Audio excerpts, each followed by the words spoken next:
That's Nick. And that's Joseph, and today we're here to talk about Blow the Man Down, which opens only on streaming via Amazon Studios on March 20th, 2020.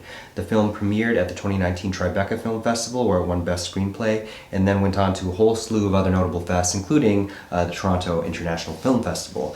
It's directed by Bridget Savage Cole and Danielle Krudy. It's the second feature by Cole, first by Krudy. How you say her last name? I'm sorry. Well, good job. Good job, all of you. Mm-hmm. The film is about a seaside port fishing area. What do you call those? In Maine. A fishing town. Fishing village. I don't know much about what those people do. It's named for a sea shanty folk song, which is being sung as it opens and is referenced several times. It is about that area. There's kind of a lot going on. So there are two murders. There are two murders that we're privy to. Mm-hmm. One at the hands of the two leads. So a pair of sisters, Priscilla, played by Sophie Lowe, who is the lead in Rachel Ward's Beautiful Kate, and Mary Beth, played by Morgan Saylor, who was in the Sundance favorite White Girl a few years ago. So which one kills the man? Mary Beth. Mary Beth, so their mother dies. Yes. So the film opens with sort of like them at the funeral or the wake or whatever you call it, where everyone's eating at the house. Mm-hmm. And she leaves, goes drinking, picks up a guy, goes home with him, and they get into a minor car accident. Mm-hmm. They pull over, examine the car. He opens the trunk and she sees that there is blood, hair, women's clothes in the trunk, so she freaks out. Rightfully so. She runs from him. He chases her into a dockyard warehouse, and she kills him. Mm-hmm. Harpoons him in the neck. Yeah. Harpoons him in the neck. Gruesome. So this bitch runs home to her sister, can barely tell her what happened, and the smarter sister decides, we should go dispose of the body. Mm-hmm. So they try to stuff this fool into a cooler. He doesn't fit, so they attempt to dismember him, mm-hmm. and then dump him over into the water. Yep. So the body, they think the body has gone up on shore, mm-hmm. but it's actually the body of another young woman. A young woman. So another storyline in this movie is that there is a brothel. Yeah, a brothel that is run by Enid, played by a wonderful Margo Martindale. Yes. Who actually is my favorite part.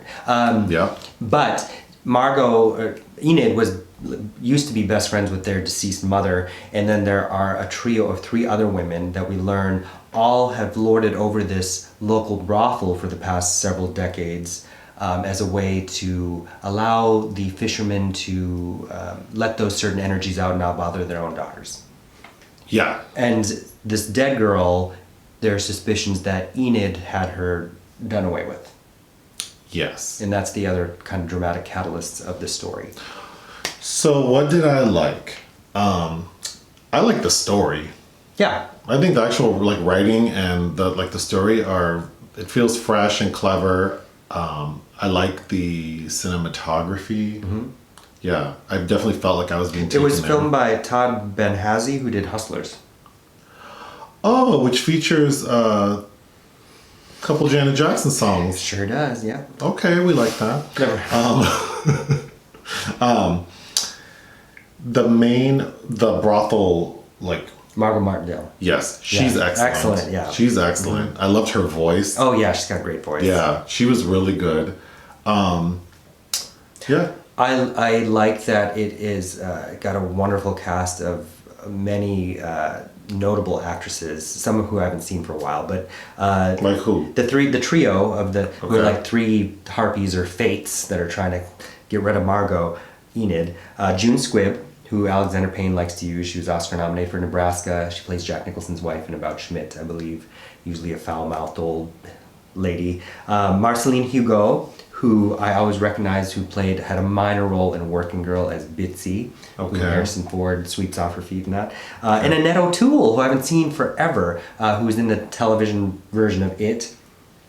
Okay. As Beverly, and she was in Paul Schrader's remake of Cat People, which is a guilty favorite pleasure of mine. Those three, and then Gail Rankin, who is one of Margo Martindale's little worker bees. The blonde that works for her as a sex worker, who is in Her Smell, and she's also in The Climb, Sundance, or Cannes hit that is opening March 20th as well. She's really underrated. So I think all those women, the cinematography looked great. What about what you didn't like? So the two sisters are just so damn dumb. They're just so stupid, which is part of the story, and their acting is fine and all that. But I just felt like I really liked the story, the screenwriting. My only issue with it is it is clearly like that woman, Mary Beth, was defending herself. Yeah. Like she had probable cause to think that this man had killed someone and put them in the back of the trunk and disposed of the body. He came after her like he was going to attack her. So she was totally appropriate in assaulting him.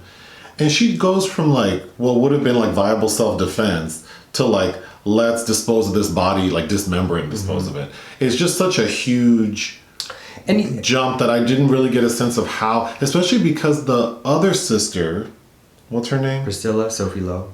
Priscilla seems to be the more sensible, reasonable one. And she's the one who's kind of like, we need to go do something about this body. It just seems...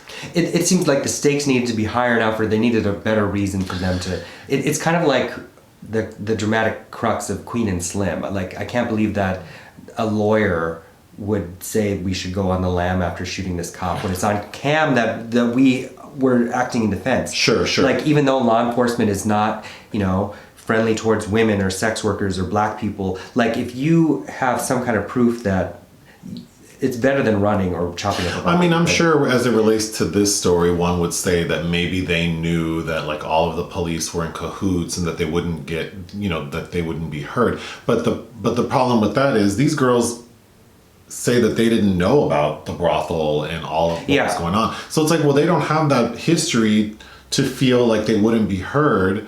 So it doesn't make any sense that they would go to such extremes.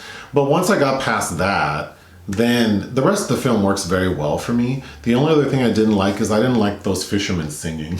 Oh, I know it was a little sort of accent to the film, but I thought it was kind of... Well, if you think about where it begins and where it ends, and the lyrics are about, the sea, which is always a metaphor for femininity or womanhood.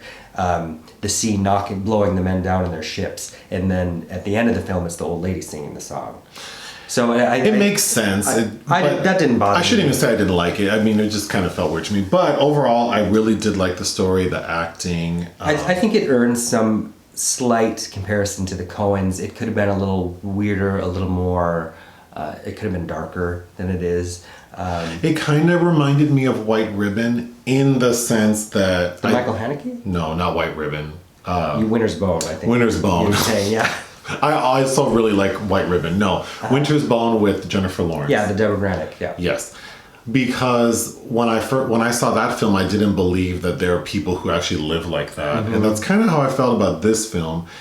My other little gripe about it was the town seems very small and there wasn't a lot of action going on. So yeah, how much is how are they supporting these hookers? Like, how is she making all this money? Like, that's a lot of pussy for sale. I don't know who... And I only see there's one girl dead, and then the one I don't get a good sense of how much staff she has. But there are money issues because they get kicked out of their.